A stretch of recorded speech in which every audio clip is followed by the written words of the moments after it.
President of the United States.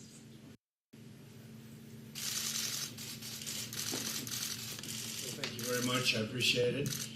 We're getting ready to make a big trip. We're just leaving, but we wanted to have a little bit of a conference just to announce what's happened, how we've done, and I think it's been very, very successful.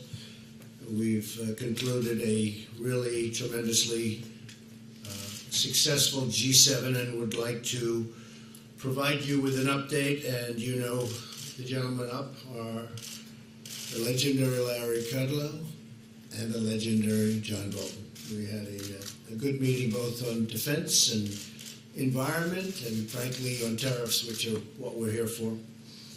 First, I'd like to thank Prime Minister Trudeau for hosting this summit. It has worked out to be so wonderful. The people of Canada are wonderful, and it's a great country and a very beautiful country, I might add. We tackled a variety of issues and opportunities facing our nations. At the top of the list was the issue of trade. Very important subject because the United States has been taken advantage of for decades and decades, and we can't do that anymore. We had extremely productive discussions on the need to have fair and reciprocal, meaning the same. People can't charge us 270% and we charge them nothing. That doesn't work anymore. I made a lot of statements having to do with clarity. We want and expect other nations to provide fair market access to American exports, and that we will take whatever steps are necessary to protect American industry and workers from unfair foreign trading practices, of which really there are many, but we're getting them straightened out, slowly but surely. We also discussed the issue of uncontrolled migration and the threat that it poses to both national security and other groups and countries and our citizens and quality of life. We're committed to addressing the migration challenge by helping migrants to remain and prosper in their own home countries.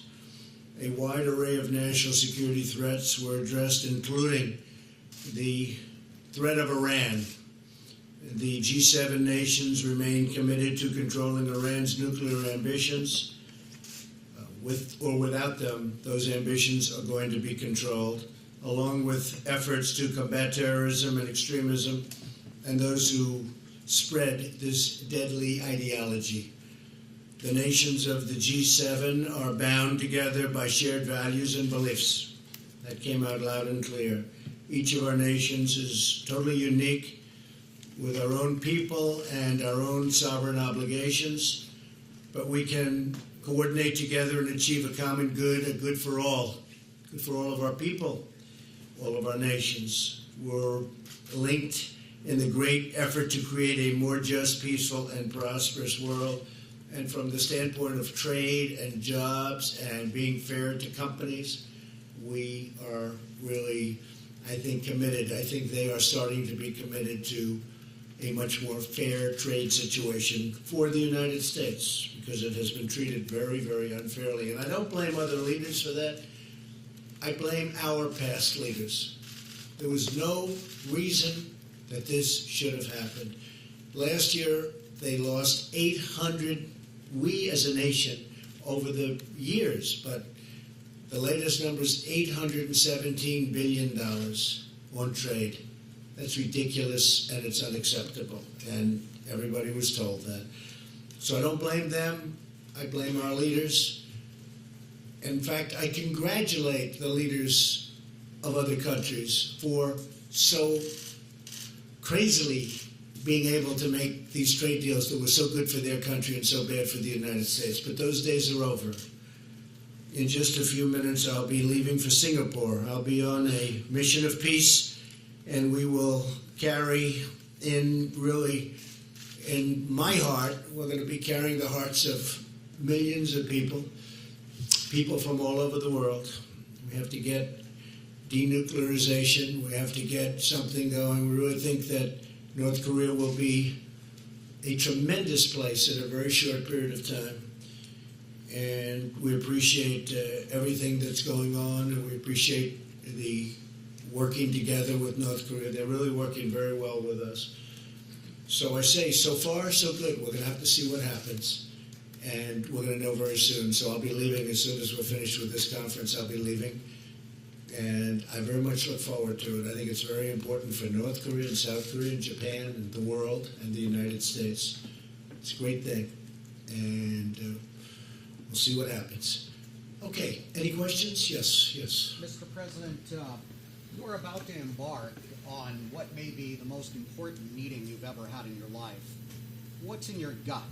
Needles of steel nerves or butterflies? Can you describe how you feel? Well, it's always everything. It's really, this is probably rarely been done. It's unknown territory in the truest sense. But I really feel confident. I feel that Kim Jong-un wants to do something great for his people, and he has that opportunity. And he won't have that opportunity again. It's never going to be there again. So I really believe that he's going to do something very positive for his people, for himself, his family. He's got an opportunity, the likes of which I think almost, if you look into history, very few people have ever had.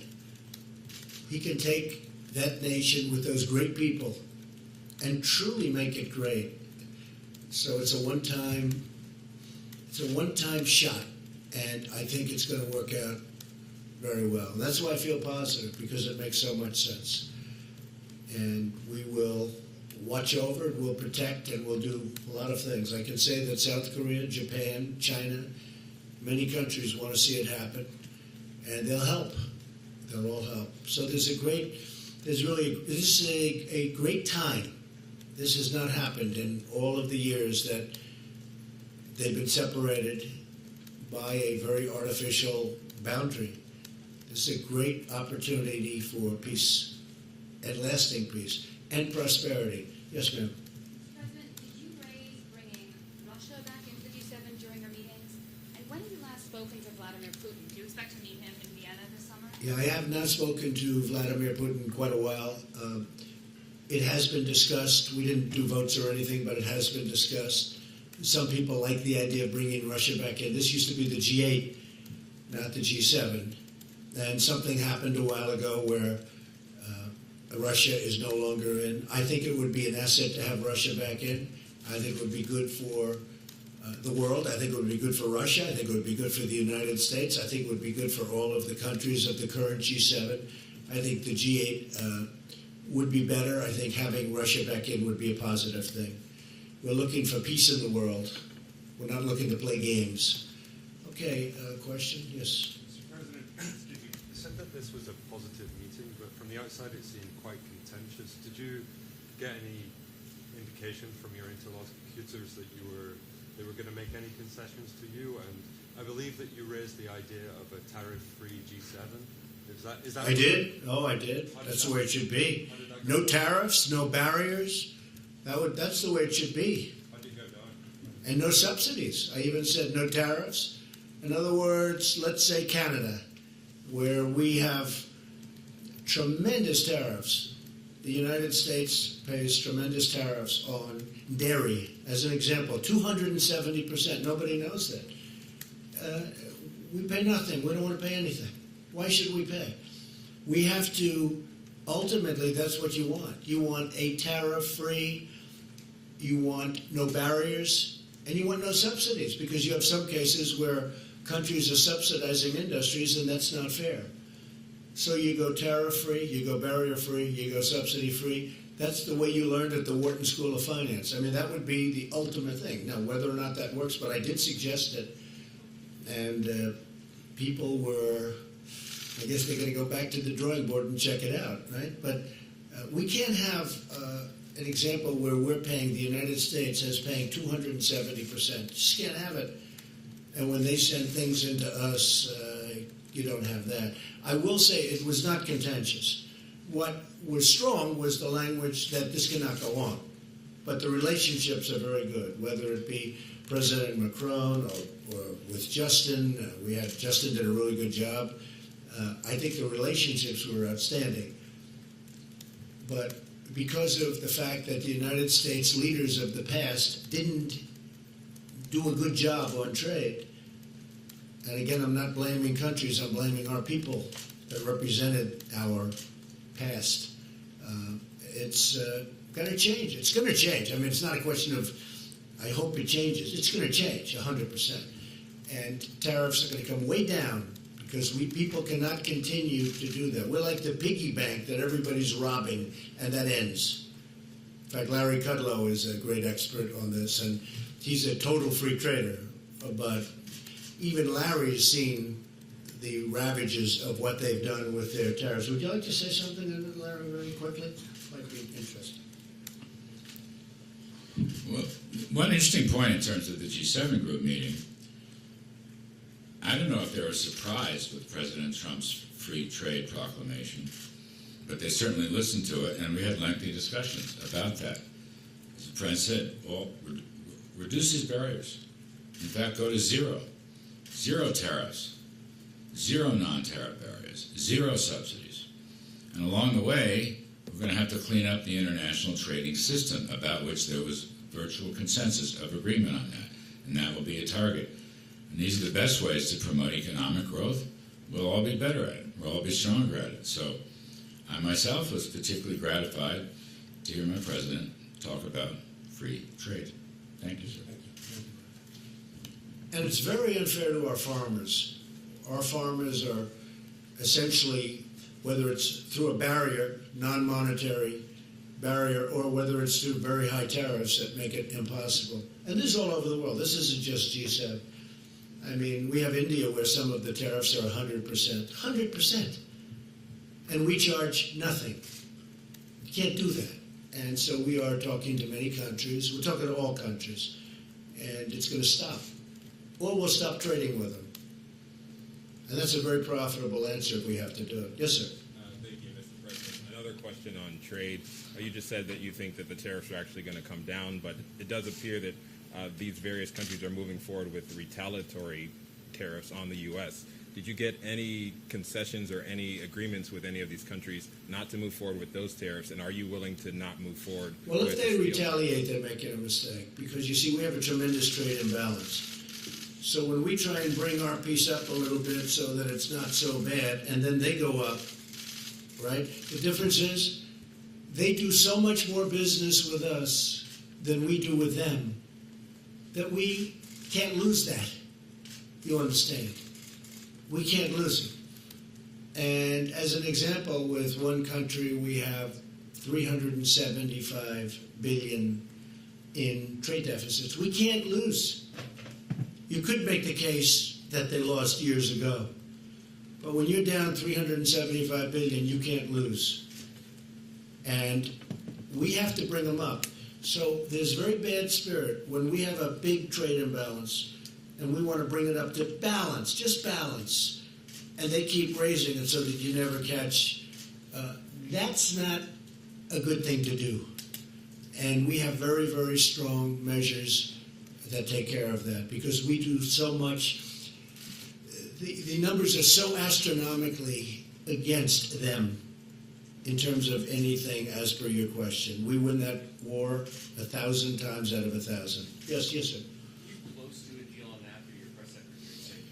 So two things can happen on NAFTA. We'll either leave it the way it is as a threesome deal with Canada, with the United States and Mexico, and change it very substantially. We're talking about very big changes. Or we're going to make a deal directly with Canada, directly with Mexico. Both of those things could happen. If a deal isn't made, that would be a very bad thing for Canada, and it would be a very bad thing for Mexico. For the United States, frankly, it would be a good thing. But I'm not looking to do that. I'm not looking to play that game. So we're either going to have NAFTA in a better negotiated form, or we're going to have two deals. Does it have to have a sunset clause in it? It'll have a sunset. You have the two sunsets. I mean, you have a ISDS provision and a sunset provision. They've been very heavily negotiated. You have two sunsets, two concepts of sunset. We're pretty close on the sunset division. Okay. Like 5 years, or? Well, we have one that's 5 years. You know it very well. You've studied this very well. Congratulations. That's right. You have one group that likes to have 5 years, and then a renegotiation at the end of 5 years. And you have another group that wants longer because of the investments. So, but we're pretty close. Yes, sir. Mr. President, David Herzen here with Politico Europe. Just to come back to Russia for a second, the something that happened that got them kicked out of the G8 was the invasion and annexation of Crimea. Do you think that Crimea should be recognized at Russia at this point? Well, you know, you have to ask President Obama, because he was the one that let Crimea get away. That was during his administration. And he was the one that let Russia go and spend a lot of money on Crimea because they've spent a lot of money on rebuilding it. I guess they have their submarine port there, etc. But Crimea was let go during the Obama administration. And, you know, Obama can say all he wants, but he allowed Russia to take Crimea. I may have had a much different attitude. But so you really have to ask that question to President Obama. You know, why did he do that? Why did he do that? But with that being said, it's been done a long time. But you would allow Russia back into the G8 with Crimea still? I would rather see Russia in the G8 as opposed to the G7. I would say that the G8 is a more meaningful group than the G7. Absolutely. Yes. Yes, ma'am. How persuasive did you find the Europeans and Canadians when they made the case to you that you shouldn't use national security as a justification for tariffs? They virtually didn't even make that case. I mean, my case is the fact that it is national security. It's our balance sheet. It's our strength. It's absolutely national security. And you know, if you look at our, just take a look at our balance sheet. We're going to have a very strong balance sheet very soon because of what I'm doing. We have the strongest economy that we've ever had in the United States. In the history of the United States, we have the best unemployment numbers. Black unemployment, the lowest in history. Hispanic unemployment, the lowest in history. I don't mean the lowest in the last 10 years or 20 years. The lowest in the history of this country. Black unemployment is doing the best it's ever done. Hispanic doing the best. Women are now up to 21 years. Soon it's going to be the best ever in its history, in the country's history. We have to have deals that are fair. And we have to have deals that are economic. Otherwise, that does, in fact, affect our military. Okay? But how do you make that case for autos specifically? Oh, it's very easy. It's economic. It's the balance sheet. To have a great military, you need a great balance sheet. Okay? Yes, sir. Go ahead. As you were heading into these G7 talks, there was a sense that the America's closest allies were frustrated with you and angry with you, and that you were angry with them, and that you were leaving here early to go meet for more friendlier talks with Kim Jong-un in Singapore. And I'm wondering if you view it the same way, and do you view the U.S. alliance system shifting under your presidency away Who from are you with, out of curiosity? CNN? I figured. Fake news CNN. The worst. But, you know, I could tell by the question. I have no idea you were CNN after the question. I was just curious as to who you're with. You were CNN. I would say that the level of relationship is a 10. We have a great relationship. Angela and Emmanuel and Justin, I would say the relationship is a 10. And I don't blame them. I blame, as I said, I blame our past leaders for allowing this to happen. There was no reason this should happen. There's no reason that we should have big trade deficits with virtually every country in the world. I'm going long beyond the G7. There's no reason for this. It's the fault of the people that preceded me. And I'm not just saying President Obama. I'm going back a long way. You can go back 50 years, frankly. It just got worse and worse and worse. You know, we used to be a nation that was unbelievably cash flow oriented, had no debt of any consequence, and they'd build the highway system. We built the interstate system virtually out of cash flow. And it was a lot different. No, we have a very good relationship, and I don't blame these people, but I will blame them if they don't act smart and do what they have to do, because they have no choice. I'll be honest with you, they have no choice. They're either going to make the trades fair, because our farmers have been hurt. You look at our farmers, for 15 years, the graph is going just like this, down. Our farmers have been hurt. Our workers have been hurt. Our companies have moved out and moved to Mexico and other countries, including Canada. Now, we are going to fix that situation. And if it's not fixed, we're not going to deal with these countries. But the relationship that I've had is great. So you can tell that to your fake friends at CNN. The relationship that I've had with the people, the leaders of these countries has been, I would really rate it on a scale of 0 to 10, I would rate it a 10. That doesn't mean I agree with what they're doing, and they know very well that I don't. So we're negotiating very hard tariffs and barriers. As an example, the European Union is brutal to the United States. They don't take, and they understand that, they know it. When I'm telling them, they're smiling at me. You know, it's like the gig is up. It's like the gig is up. They're not trying to, there's nothing they can say. They can't believe they got away with it. Canada can't believe it got away with it. Mexico. We have a $100 billion trade deficit with Mexico, and that doesn't include all the drugs that are pouring in because we have no wall. But we are. We started building the wall, as you know. $1.6 billion, and we're going to keep that going. But a lot of these countries actually smile at me when I'm talking.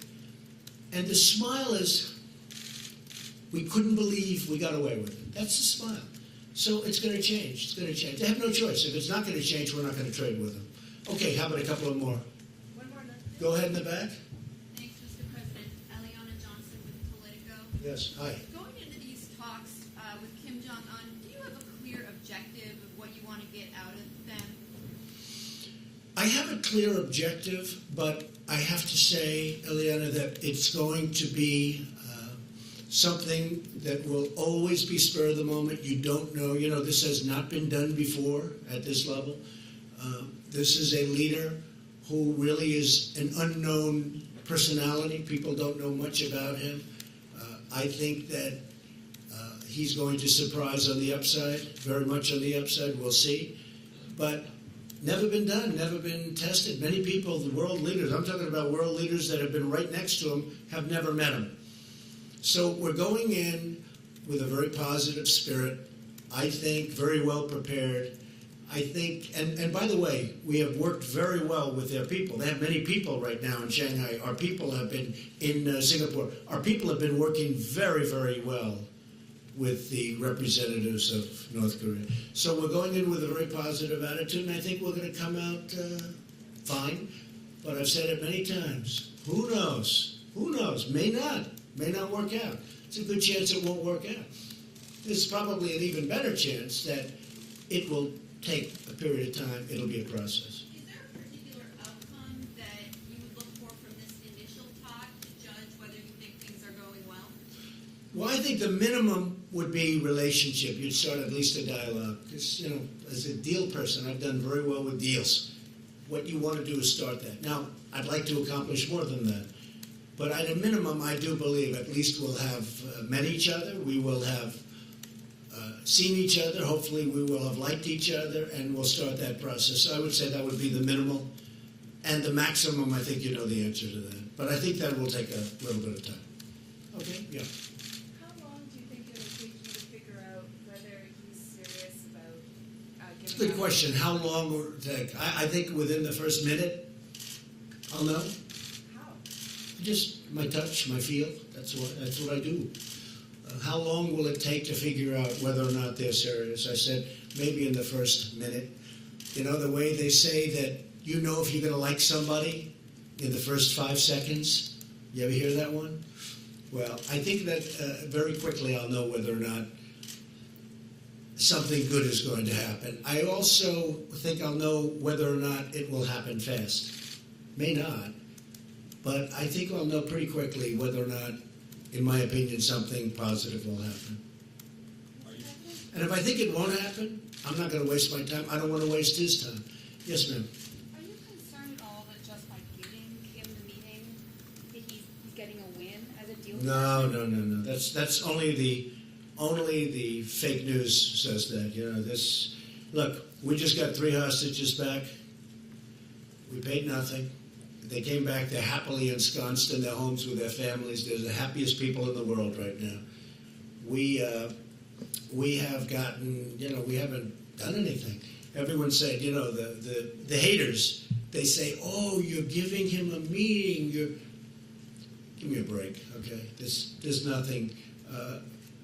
I think if I didn't do this, it would be, and it's never been done before. It's never been done before.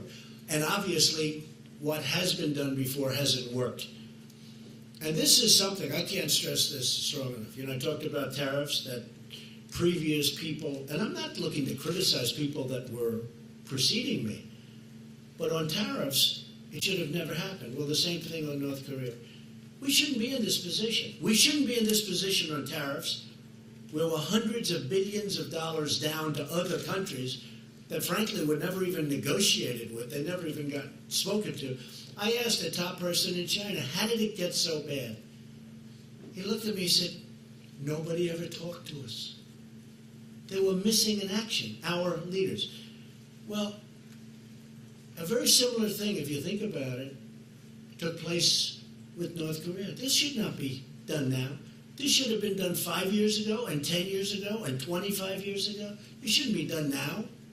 Have you spoken to Kim at all in the last I can't comment on that. Sir, you've got a plan to catch. Okay, one more Follow question. up on North Korea. Will you raise the issue of the gulags with Kim Jong Un? And We're the gonna raise capital every issue. And the capital.